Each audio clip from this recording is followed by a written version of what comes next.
অহংকাৰত মত্ত হৈ নকৰিবা লক্ষ্য তুমি বৃথা ফলত ভাবা নেকি এতিয়াও জয় হ'ল বুলি যজ্ঞত যদি নাথাকে শিৱ নহ'ব তোমাৰ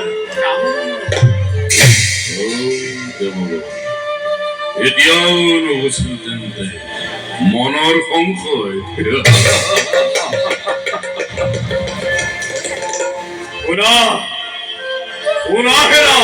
অভিমানী দক্ষ প্ৰজাপতি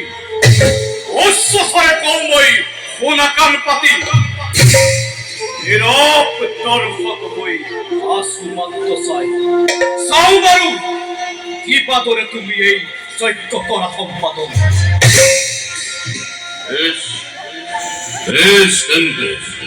চাই থাকা শিৱ ভক্ত দেৱতা পদ অচিৰতেই দেখা পাবা তোমালোকে দক্ষৰ বিক্ৰম আছে যত শিৱ ভক্তই দক্ষ কৰি সকলোকে চাপ চাব এই কি পলকতে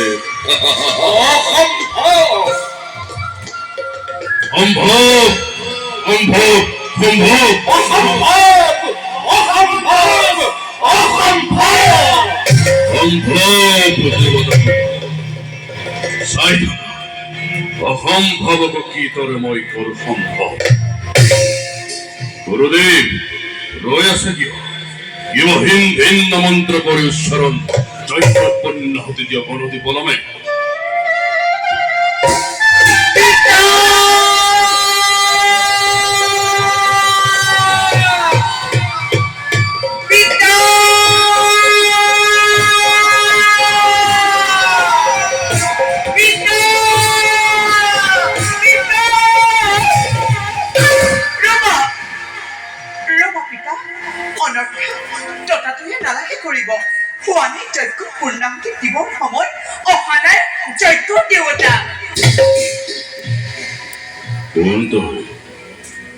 তার অনুমতি লৈ প্রবেশ করিলে মোরে যজ্ঞস্থল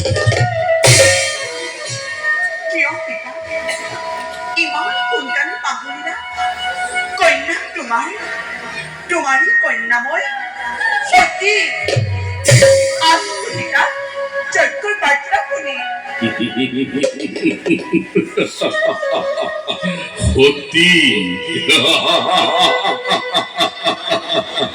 সতী মোর মরেল যিদিনাই তাই পিতৃক অবমাননা করি বিলীন হয়েছিল সেই ইতিহাস শঙ্করের সতীর প্রেতাত্মাতাই আতরে যা মোর সন্মুখ আতরে যা পিতৃমোর চিরপুত্র দক্ষ প্রজাপতি নহবা নিষ্ঠুর তুমি নিজ কন্যার বাবে পিতৃৰ আদৰ্শ চিৰকাল মুকলি দুৱাৰ কাৰ সাধ্য আছে প্ৰতিৰোধ কৰিব তাৰ পিতা কেনে আছে শিৱৰ আসন শিৱক দিবৰ বাবে ৰাখিছেনে বেলপাত নৈবেদ্য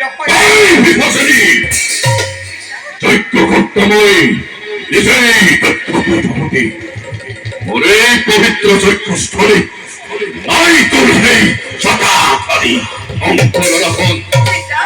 আর হন হতে তোর এই পলরিয়া বিহাস বুদ্ধতা অকালিকা তোর করি মোর সন্মুখর পড়া পিতা কিয় কৈছি তুমি আজি ইমান উন্মাদ যাক তুমি ফুলফুলি কৰিছা বিদ্ৰোহ সেয়া পিতা নন্দী আৰু পিংকি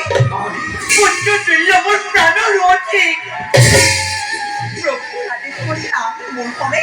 নৱ যজ্ঞ পুণ্যময় কৰিবই মোরেই হল মহান যজ্ঞস্থলী নরবিত্তর সেই সত্তাধারী শঙ্করের নাম আর হনসতি যক্ষর যজ্ঞ এনুয়া বিহাসিনী হাসপারে প্রবেশ করার নাই অনুমতি